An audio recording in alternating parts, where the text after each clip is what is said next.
pequeno tempo para abordarmos algo que é, como a nossa colega disse, algo que vem crescendo na medicina do mundo inteiro. Lembrando que 90% das universidades americanas mantêm cursos de espiritualidade e cura, espiritualidade e tratamento. Então, nós vamos usar o tempo de uma maneira muito simples, lembrando para nós que, apesar de sermos um grupo interessado na cardiologia, pela literatura, o que a gente vai encontrar são artigos ligados a neurociências de um modo geral. Existe muito pouca coisa em termos de repercussões fisiológicas, tanto quanto ao aparelho cardiovascular, quanto ao sistema imunológico, quanto a outras questões que a gente vai ver, como sistema endócrino e assim por diante. Então, a gente lembra religiosidade e espiritualidade. Isso é uma coisa que é ampla e que existe no mundo inteiro e que necessita de algumas definições, o que é uma coisa, o que é outra, e nós não vamos entrar nesses detalhes.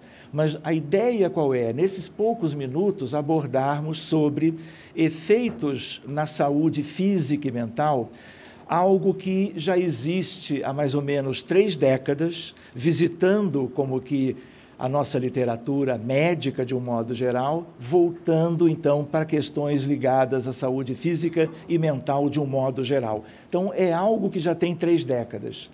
Por exemplo, como o sistema nervoso central, endócrino, imunológico e cardiovascular reagem a experiências de religiosidade, dentro de certos aspectos, e experiências no sentido de questões espirituais típicas das culturas espalhadas pelo mundo inteiro. Diversos estudos mostraram que fluxo sanguíneo aumenta em algumas áreas cerebrais, especialmente estas que estão citadas, o córtex frontal, o giro cingulado e tálamo, durante meditação religiosa. Meditação é um mundo. Então, existem vários tipos, e aqui a gente se deteve a procurar algo em meditação de cunho religioso, porque vinculados a crenças interessantes, conhecidas algumas, desconhecidas outras da nossa cultura aqui no Brasil e no mundo ocidental. E a importância também da prece, alterando como que o fluxo sanguíneo cerebral, especialmente em algumas áreas. E em outras, como no córtex parietal, a diminuição do fluxo sanguíneo dessas respectivas áreas. Então, do ponto de vista de práticas RE, que a gente usa para resumir, nós poderíamos analisar outras questões, e os artigos são muito variados. E há de tudo no sentido de fronteiras estabelecidas entre a ciência médica e as questões espirituais. Mas nós gostaríamos de nos deter na questão da meditação, na questão da oração, da prece, que é algo que tem a ver com praticamente todas as expressões de fé, de crença, de religiosidade. Outra questão interessante que não é conhecida, a não ser de espíritas, de espiritualistas que se voltam para o intercâmbio mediúnico e outras questões interessantes que o tempo talvez não nos permita avaliar. A ideia de transes mediúnicos. Como é que eu posso, com a tecnologia de hoje, avaliar e comparar pessoas psicografando mensagens, como vamos ver depois, pessoas recentes, neófitas nessa atividade, e outras que já trabalham com isto há décadas. Quais são as diferenças que a gente encontra e quais são as áreas do cérebro relacionadas com isto? Xenoglossia, talvez vocês não conheçam, é a ideia de se falar línguas estrangeiras que cada pessoa que fala nunca conheceu. Como se fosse um transe, não para escrever automaticamente, como se diz, automatic writing, mas sim para falar línguas estrangeiras como numa crise qualquer, e se você grava e analisa, a pessoa fala em árabe, fala em russo e assim por diante. Experiências também induzidas por droga. O que a gente mais encontrou foram correlações neurobiológicas dessas práticas espirituais. E a ideia qual é? Ressonância funcional, emissão de pósitron e PET scan, avaliando as áreas que se tornam ativas numa determinada situação que está sendo examinada por aquele grupo de trabalho. Uma primeira ideia, né, é um artigo que nós encontramos, ele é de 3 anos atrás. a prece como um relacionamento interpessoal, um estudo de neuroimagem. Esse é um artigo interessante, é um grupo sério de trabalho, e a ideia qual é? Eles são dos Estados Unidos, e eles procuraram a ideia de grupos religiosos que têm a ideia de que nas suas práticas estão falando com Deus. Muito bem, seja o Deus criador do universo, seja o próprio Cristo e assim por diante, são práticas cristãs. De tal maneira que participantes de um cristianismo moderno, como os pentecostais, os carismáticos, outro que eu preferi não traduzir, são cheios do Espírito Santo e coisa que o valha, eles, nas suas práticas, têm a ideia de que estão sentindo a presença de Deus, algo que para eles é intenso e imediato, durante orações espontâneas e também de improviso. Pois bem, se nós compararmos, na verdade eles fizeram isso, compararam na prática destas igrejas com a ideia de pedir para as pessoas, de grupos controles, de estarem imaginando de falar com a pessoa amada. Outro grupo falando meramente com um conhecido, sem ligação afetiva nenhuma. E a ideia de outro imaginando de visualizar e nomear um desfile de animais, portanto, algo completamente distante do que se queria avaliar. E o resultado deste estudo, que foi um estudo com design preliminar ou piloto, é verdade, quase todos o são, e a ideia de que as mesmas áreas cerebrais que falar com a pessoa amada são as áreas ativadas nas suas práticas espirituais, nas suas práticas cristãs. O que sugere que o cérebro trata estas orações que não são decoradas, elas são espontâneas, de tal maneira que, uma vez realizando essas práticas, o que se pode comparar é que no diálogo com Deus, seja qual for o entendimento, eles estão lidando como se estivessem lidando com o cônjuge, com a namorada e assim por diante, a pessoa amada. Seja uma relação de filho e mãe e assim por diante. Tudo isso foi considerado. E como um relacionamento interpessoal e de amor, porque as áreas outras são áreas que não foram tocadas neste estudo. Então, é um primeiro indício para nós, primeiro, de localização de áreas cerebrais ligadas ao gesto, à atitude que nós, na prática ocidental e oriental, temos por ideia de prece, de oração e assim por diante. Esse é um outro estudo de uma outra revista interessante, e nós vamos ver recompensa, saliência. Saliência aqui não é no sentido da criança saliente, porque, na verdade, a nossa palavra tem muito a ver com isso, é outra questão. É de expansão, é de ligação, de projeção. E redes de atenção e de recompensa ativadas por experiências religiosas em mormons devotos. Bem específico. Algo que nós nem temos muito no Brasil, mas não importa, estamos estudando uma coisa de caráter geral. Eles separaram 19 pessoas da Igreja dos Mormons, que é uma coisa, vamos dizer assim, recente nos Estados Unidos, tem mais ou menos um século e pouco, e durante estas práticas eles foram estudar o que acontecia através de neuroimagem. É um grupo de projeto cerebral com religião da Universidade de Utah. A ideia qual é? O que tem a ver com o núcleo de recompensa e prazer e as práticas religiosas? Muito bem, a procura por áreas cerebrais específicas como substrato das atividades religiosidade e espiritualidade. Simples. 19 frequentadores conhecidos e praticantes do que eles consideram a prática típica dos mormons.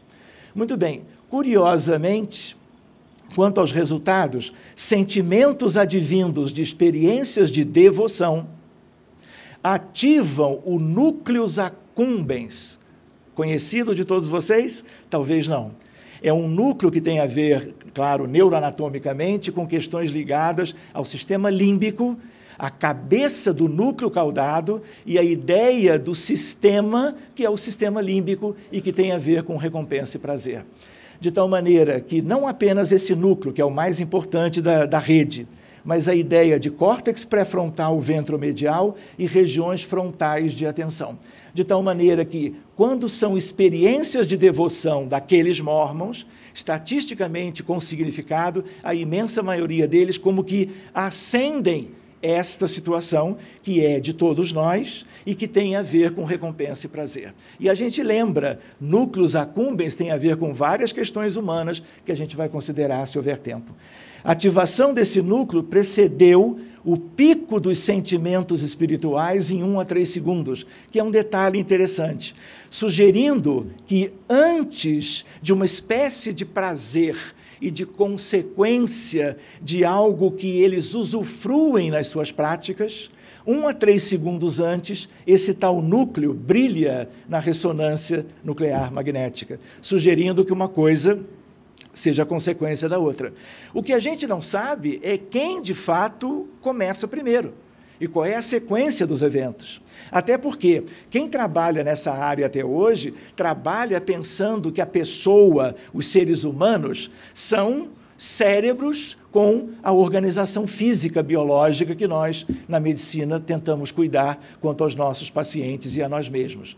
E a gente lembra que existe toda uma outra visão que não está sendo contemplado por ora e que tem a ver com elementos que nós não enxergamos e que os médiuns enxergam e que tem a ver com espíritos, tem a ver com desencarnados, como os espíritas chamam, e acredito que hoje todos vocês já ouviram falar nisso. De tal maneira que aqui nós temos uma imagem, isso aqui é típico da cabeça do caudado, o núcleus acúmbeos bilateralmente aceso, junto de algumas outras áreas que fazem parte propriamente de lobos temporais e córtex lá mais alto e que tem a ver com as questões espirituais também. Então, esse resultado sugere que essa ativação de recompensa e prazer pode justificar, inclusive, a motivação para a prática religiosa, a repetição. A pessoa vai na igreja, vai no templo, porque aquilo é prazeroso, aquilo é de dar satisfação. E a pessoa quer repetir aquilo, como outros usam outros meios e outras coisas para obter o mesmo fim e o mesmo prazer. Ativação bilateral da cabeça do caudado foi visto, esse é um outro estudo, eu aproveitei e botei junto. No estudo das freiras carmelitas, esse é um estudo conhecido mundialmente, em experiência mística, foi publicado 7 anos antes, tem os seus respectivos autores, isso foi feito na Europa, e a ideia qual é? Uma superposição de resultados análogos, semelhantes, para nós debatermos depois. De tal maneira que essa atividade também tem sido observada em várias condições de efeitos positivos, agudos, como amor romântico e maternal. Agora vocês gostaram. Porque agora a gente está lembrando de coisas mais do nosso dia a dia, né? Se não é, deveria ser. E a ideia qual é? Esses estudos foram mostrando estados de euforia por cocaína e metanfetaminas, de tal maneira que as regiões do cérebro se superpõem. E reparem, com desencadeantes completamente diferentes entre si, mas com uma via comum que tem a ver com o sistema límbico, núcleos accumbens e assim por diante. Talvez não dê tempo para a gente mostrar, eu estou de olho, qual é o tempo que eu tenho? Falta quanto tempo? 1 minuto. Então, a ideia qual é? Alguns resultados claros desse último estudo, a ideia de uma situação de base, e quando eles têm as experiências espirituais, místicas ou religiosas, eles vão apresentar propriamente sensações diferentes. E a mais interessante delas, e a mais nítida, é a de paz. O que é paz para estas pessoas, também nós não sabemos porque não está definido, mas é uma ideia para nós começarmos, talvez, a considerar isso de perto. Aqui é uma outra questão, as questões do mapeamento, a comparação entre o hemisfério esquerdo e o hemisfério direito, há uma acentuação, uma nitidez das manifestações e dos resultados no hemisfério direito, isso não é importante agora para nós. Aqui é um estudo interessante para se falar em 40 segundos. Experiências de quase morte. É um seminário. Experiência de quase morte, existem várias características. Um autor chamado Pim van Lommel publica no The Lancet o primeiro estudo prospectivo sobre isso, sério, e ele é convidado para falar nisso no mundo inteiro. E aí ele mostra que uma das coisas que a pessoa desdobrada, quando a parada cardíaca no centro cirúrgico ocorre, elas vão encontrar um ser de luz. E aí o que o autor agora fez? Buscou pessoas que tiveram experiência de quase morte, e essas pessoas lembraram todas elas dos seus seres de luz, eu diria espíritos elevados, brilhantes, com uma aparência tal, ou uma determinada vibração, e essas pessoas faziam contato com estes espíritos, lembrando quando tiveram a tal experiência de quase morte, que é um fenômeno bastante interessante para se estudar depois, e a ideia de eles compararem com grupos controles o que eles tinham de sensações e de mapeamento cerebral quando eles oravam para seres de luz, quando você compara o grupo orando ou fazendo como que mentalização para uma lâmpada acesa. Era o grupo controle entre uma situação e outra. Atividade cerebral medida por ressonância funcional e eletroencefalograma, visualização mental e conexão emocional com o tal ser de luz das experiências de quase morte, e o grupo controle pela luz emitida por uma lâmpada. E aí você vai ver inúmeras áreas delineadas, como que, entre aspas, acesas, tanto do ponto de vista da ressonância, como do ponto de vista de diversas áreas pelo eletroencefalograma, com superposição, eletroencefalograma, ressonância nuclear magnética.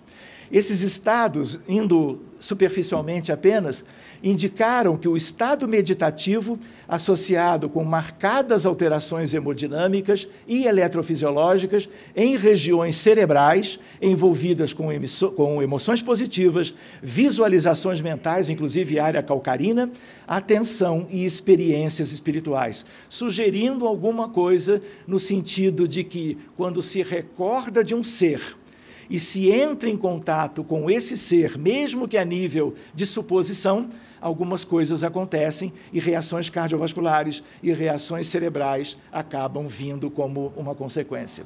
Esse é um estudo lindo que a gente não vai ter tempo para abordar.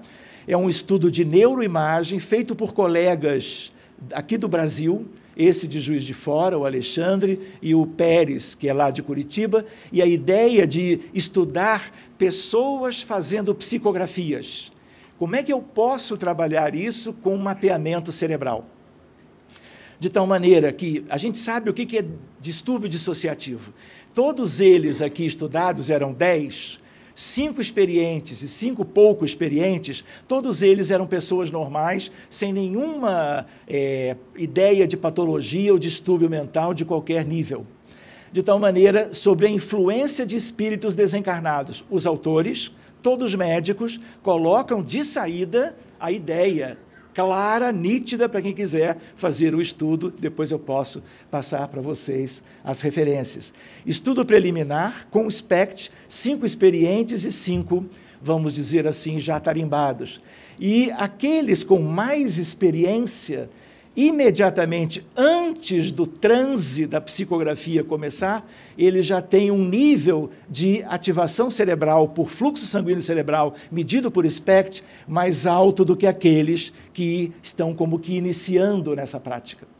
De tal maneira que aqueles que têm experiência em vermelho, aqueles que não têm experiência em azul, inicialmente, aqueles mais experientes, quando eles estão em transe, recebendo textos psicografados, o nível de circulação cerebral em determinadas áreas é menor, enquanto que outros, ela tem que se elevar para que haja um transe específico parecido. Pois bem, há uma ideia, se você analisar o estudo, a gente está correndo um pouquinho, comparando com a escrita normal, como controle, claro, uma escrita que não tem nada a ver com transe mediúnico ou coisas do gênero, médiuns menos experientes mostraram uma maior ativação nas mesmas áreas de processamento cognitivo durante a psicografia. enquanto médiuns experientes mostraram um grau significativamente menor de ativação. Como se, quando eles estão exatamente durante o transe, eles têm um relaxamento, eles têm uma inconsciência. E é justo no período da inconsciência que você vai encontrar, teoricamente, a produção mediúnica de alto nível. Sugerindo, talvez, que exatamente nesse momento, os tais espíritos que se comunicam estejam como que livremente agindo através da mão do médium que está escrevendo a mensagem. Quando a produção era mais automática, os médiuns estavam num nível de maior relaxamento ou inconsciência, sugerindo uma fonte externa para gerar os textos.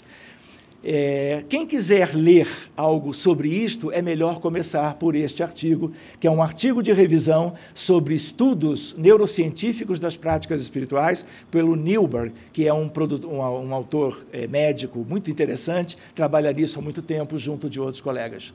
Como o tempo se esgota rápido, eu já agradeço a paciência e o carinho de vocês. Muito obrigado.